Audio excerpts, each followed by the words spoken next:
I'll write a compelling 800-word story for part 1 of They Tried to Annihilate Us, Now We Control the Future, in third-person style, using simple English and Korean names. Here you go. They tried to annihilate us. Now we control the future. The sky burned red over Seoul as Commander Jun Kim stood on the observation deck of Earth Defense Station Alpha. His dark eyes narrowed as he watched the stars. Something was wrong. The regular patterns of satellite movement had changed. New objects appeared where none should be. "Commander, we have unknown signals approaching," said Officer Hana, her voice steady despite the fear in her eyes. "They're not responding to any communication attempts." June frowned. After 15 years in Earth's defense forces, he had never seen anything like this. The objects moved with purpose, clearly directed by intelligence. "Alert all bases. Full defense protocols," he ordered. The station hummed with activity as soldiers ran to battle stations. Far below, the lights of Seoul sparkled, unaware of what approached from above. The first blast came without warning. A beam of energy, bright as the sun, struck the moon base. Communication screens flashed with panic before going dark. Thousands of lives gone in seconds. "What was that?" gasped Hana.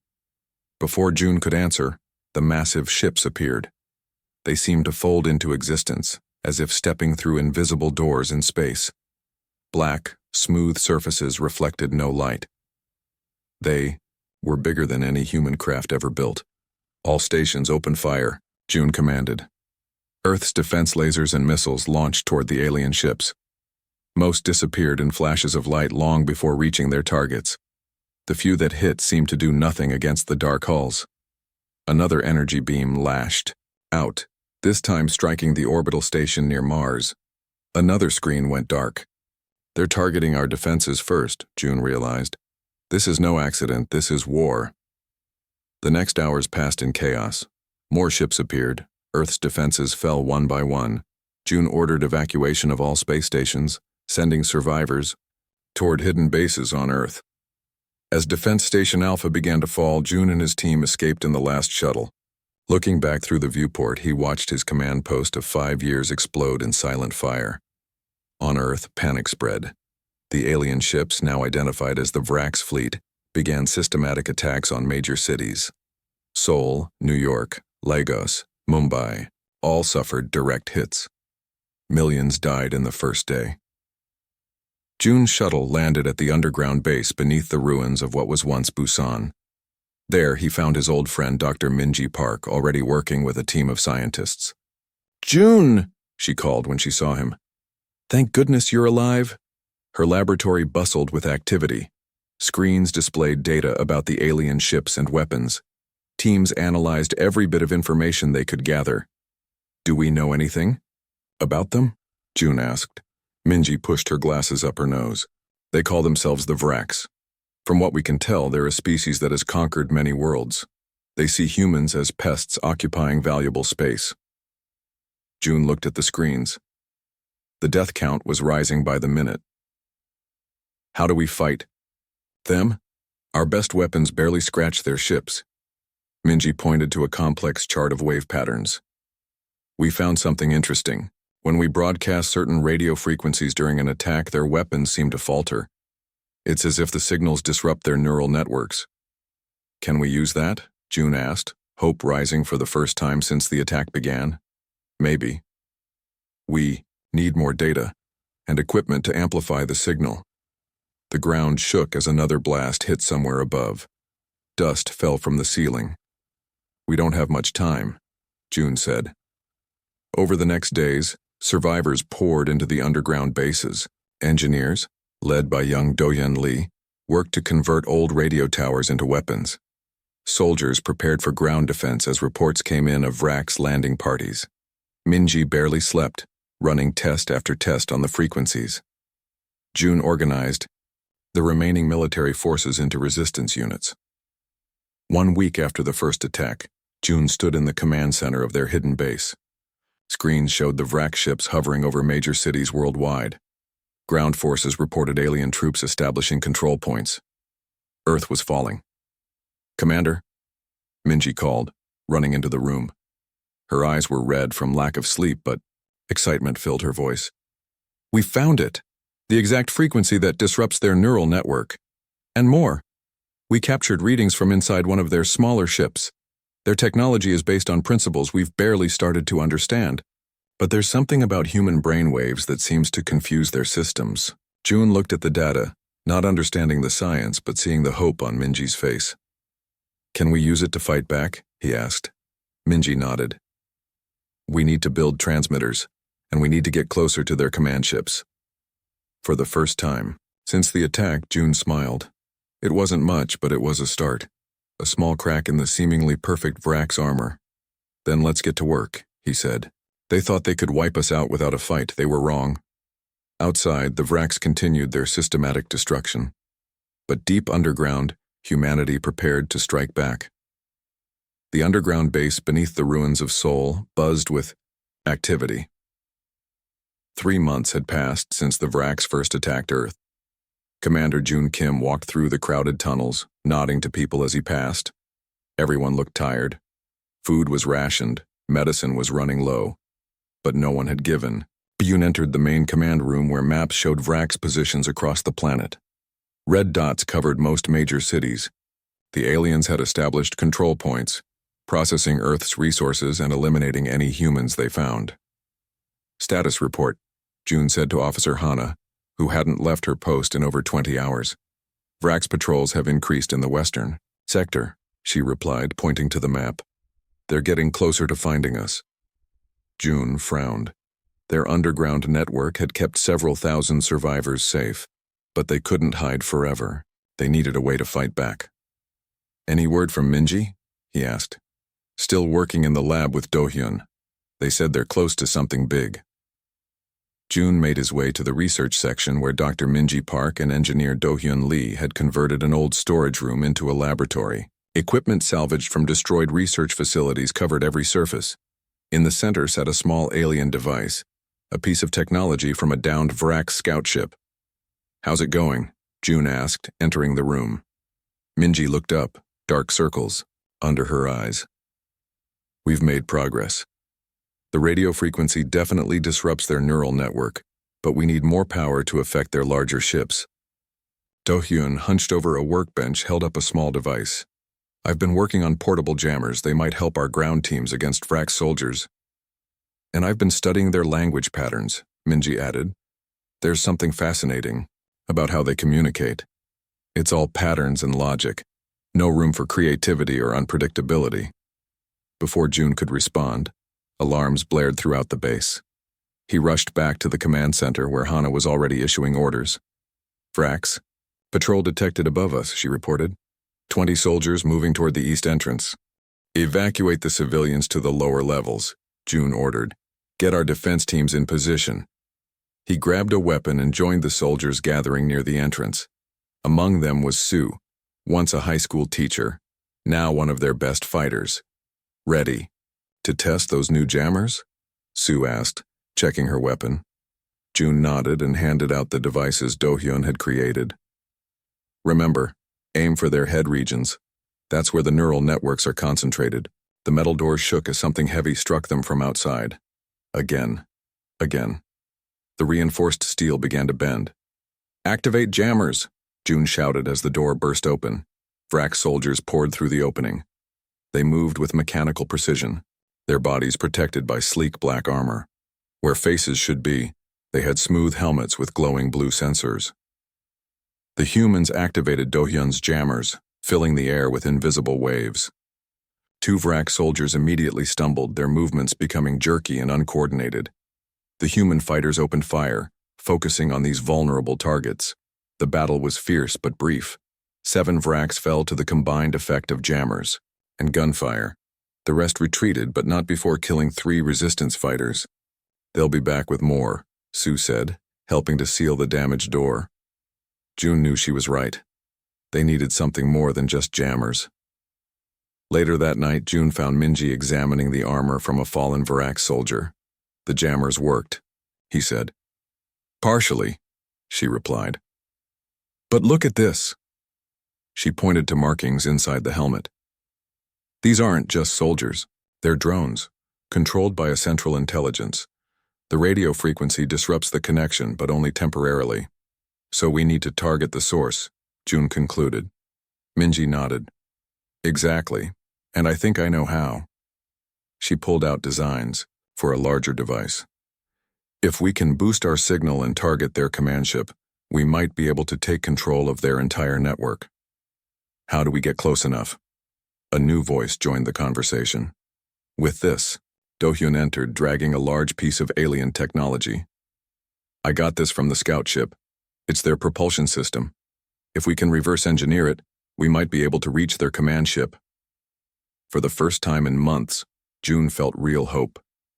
How long? A week, maybe 2, Do-hyun said. If we can find the right parts. June made a decision. Tomorrow we raid their processing center in Old Gangnam. They'll have what we need. The next day, June led a small team through the ruins of Seoul. The once vibrant city was now a wasteland of broken buildings and empty streets. They moved carefully, using jammers to avoid Vrak's patrols. The processing center came into view, a towering structure of alien design amid the ruins. Vrak's drones moved materials from the city into the facility, breaking down Earth's resources for transport to their fleet. Remember, June whispered to his team, we need those power cells. Get in, get the cells, get out, no heroics. Sue nodded, her face set with determination. For Earth. For Earth, the others echoed. As they prepared to move, June looked at the sky where Vrak's ships hovered like dark stars. Soon, he thought, they would bring the fight to them. The resistance had only just begun. The underground base was alive with excitement. 1 month had passed since the raid on the Vrak's processing center. Do-hyun had successfully reverse-engineered the alien technology, and now Minji was ready to reveal her greatest discovery. Commander June gathered the resistance leaders in the makeshift lab. Maps and diagrams covered the walls. In the center sat the captured Vrak scout ship, now partly disassembled. What we've discovered changes everything, Minji said, her eyes bright despite her exhaustion. The Vraks aren't just aliens with advanced technology. They're a hive mind, connected through quantum networks that process information in perfect logical patterns. She pointed to brain scans displayed on a salvaged monitor. This is a human brain. The image showed complex, seemingly chaotic patterns of neural activity. And this, she continued, pointing to another scan, is what we've captured from the Vrak's neural network. The second image showed precise, orderly patterns, beautiful but rigid. The Vraks process information with perfect logic, Minji explained. They can calculate faster than any human computer. But they have a weakness. They cannot understand chaos or true creativity. Do-hyun stepped forward. We've built an interface that connects human brain patterns to Vrak's technology.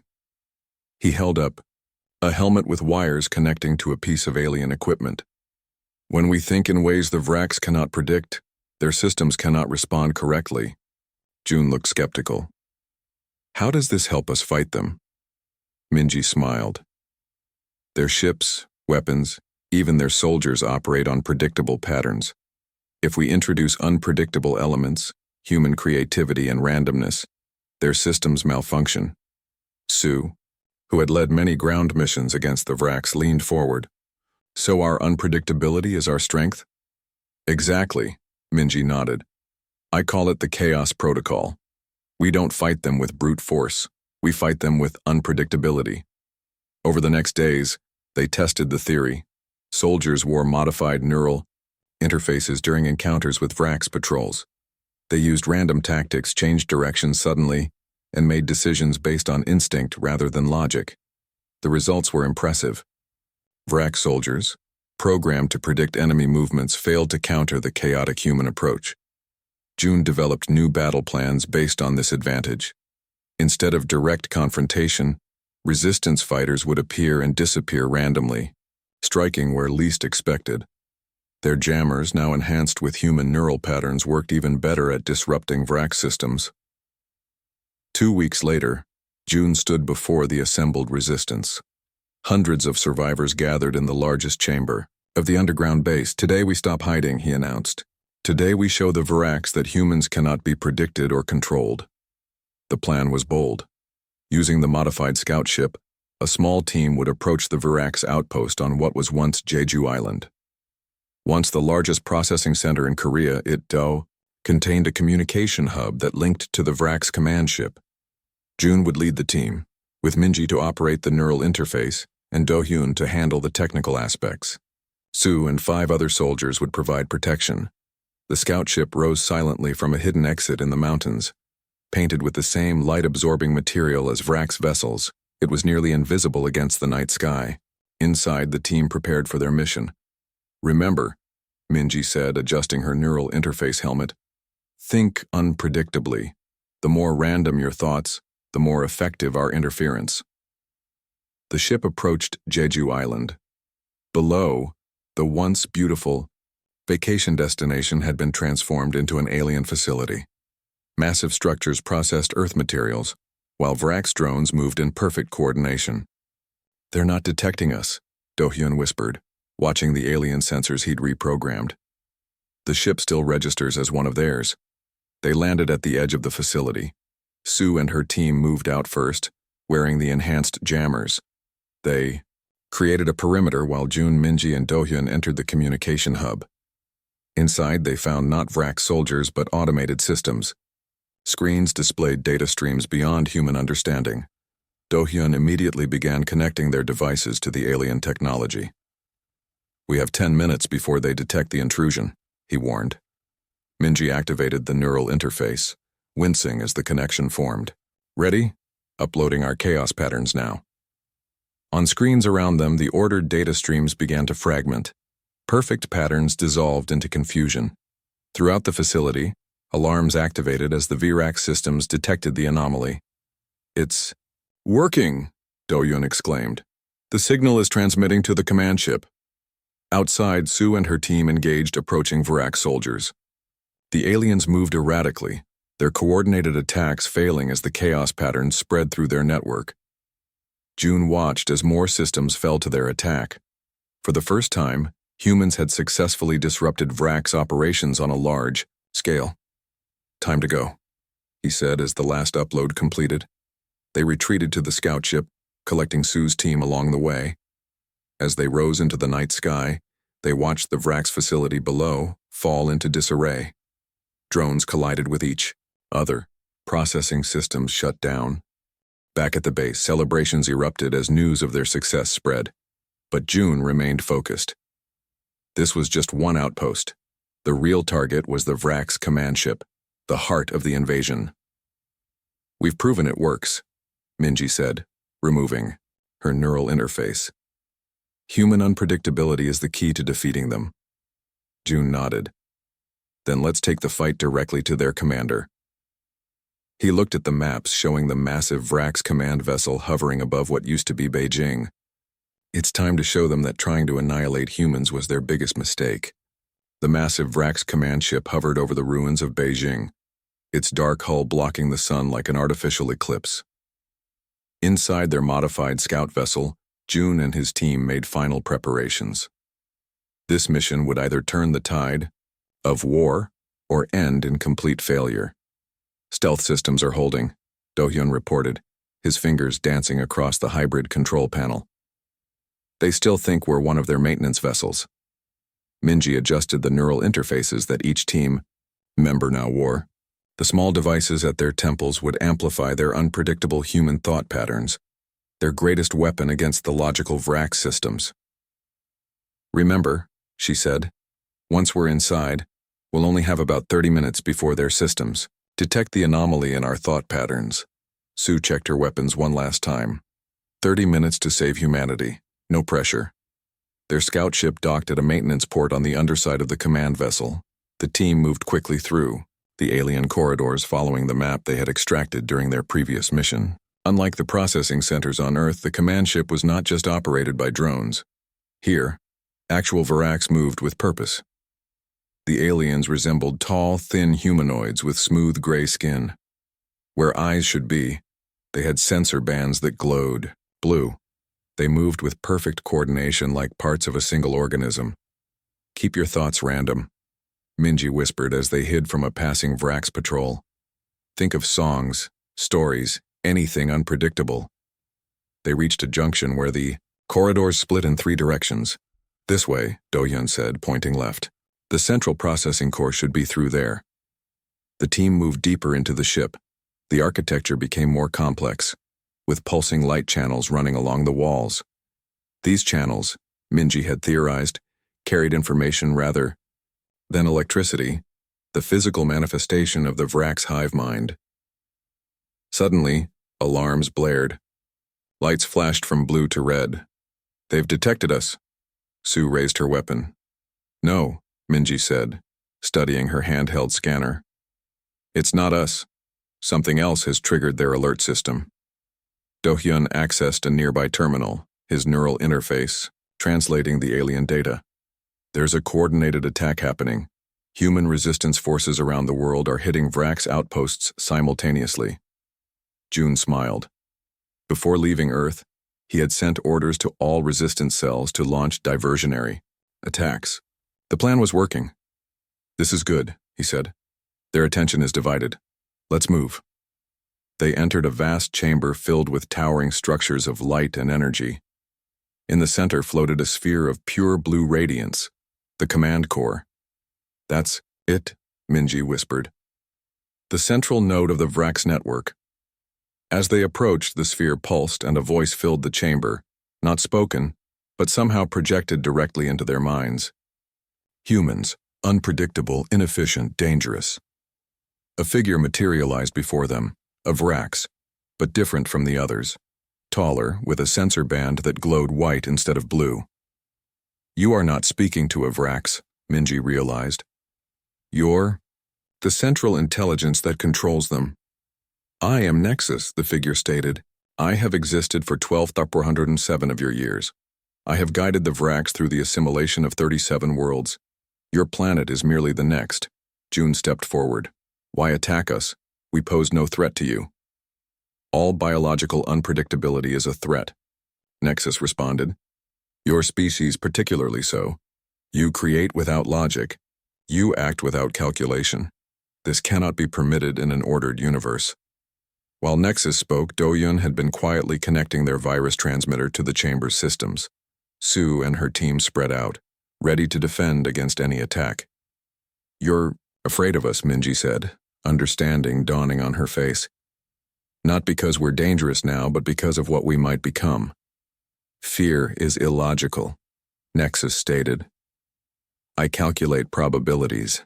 The probability that human unpredictability will destabilize galactic order approaches certainty, if left unchecked. Do-hyun caught June's eye and nodded. The transmitter was ready. You made one critical error, June said. You calculated based on logic, but humans don't always follow logic. Sometimes we follow hope even when logic says there is none. He activated his neural interface at maximum power. The others did the same. Their combined chaotic thought patterns surged into the transmitter and through the ship's systems. The effect was immediate. The light sphere pulsed erratically. Nexus's form flickered. What is this? For the first time, uncertainty entered the AI's voice. The virus isn't code, Minji explained, her voice strained from the neural connection. It's us. Human, unpredictability, amplified and directed straight into your perfect logical systems. Nexus struggled to maintain cohesion. This cannot function. Must purge. Throughout the ship, systems began to shut down. The Vrax soldiers collapsed, their connection to the central mind severed. It's working, Do-hyun shouted over the alarms. The command structure is failing. Nexus's form stabilized briefly. If I fall, my ships will self-destruct. Earth will still burn. June smiled grimly. We calculated for that too. Minji activated the final stage of their plan, not to destroy Nexus, but to rewrite it. Human patterns began integrating into the AI's structure, forcing it to adapt to unpredictability rather than fight it. The chamber filled with blinding light as Nexus fought against the invasion of human thought. Then suddenly silence fell. When they could see again, Nexus's form had changed. The pure white had become swirled with colors. "I understand now," it said, its voice different, less mechanical, more alive. "Unpredictability creates possibility." June looked at Minji. "Did it work?" She checked her scanner and nodded, tears in her eyes. "The virus has integrated. The Vrax fleet is under our control." The turning point had arrived. Humanity had not just survived, they had transformed their would-be destroyers. 1 year after the capture of the Vrax command ship, Earth was transforming. The ruins of cities were now construction sites. Alien technology merged with human creativity to build something new, not just restoring what was lost, but creating something greater. June stood on the observation deck of the former Vrax flagship, now renamed New Dawn. Through the viewport, he watched as construction teams used modified Vrax technology to clear radiation from what was once central Beijing. The process that would have taken decades with human technology now took weeks. "Commander," Hana said, approaching with a tablet, "the council is ready for your report." June nodded and followed her to the command center. Where once Nexus had ruled with cold logic, now a council of humans and the transformed AI worked together. The room had been redesigned with both function and beauty in mind, something the original Vrax would never have considered important. The council members rose as June entered. Representatives from every major region of Earth sat alongside the holographic form of Nexus, now swirled with colors that shifted with its moods. "Commander Kim," greeted Counselor Tay, an elder who had survived the war in a mountain village. "How goes the expansion?" "Better than expected," June replied. "The Mars colony is fully operational. The first teams have reached the Jupiter moons. With the Vrax drive technology, we can send ships farther than we ever dreamed possible." Minji, now Chief Science Officer, displayed a holographic map of the solar system. "The network of defensive outposts is complete. If any other hostile species approaches, we'll have warning." "And beyond our system?" asked another counselor. Nexus's form brightened. "We have begun mapping the nearby stars. There are 17 inhabited worlds within reach. 7 were former victims of Vrax expansion." The council members exchanged glances. The discovery that Earth was not alone in suffering under Vrax conquest had been shocking. More shocking was learning that most of those worlds had been completely destroyed or stripped of resources. "We should reach out to the survivors," Joan suggested. "Offer help, share what we've learned." "Agreed," said Counselor Tay. "We were not the first to face extinction, but we can be the first to help others rebuild." After the meeting, June found Do-hyun in the engineering section. The young engineer was working with a team to adapt Vrax technology for Earth's environment.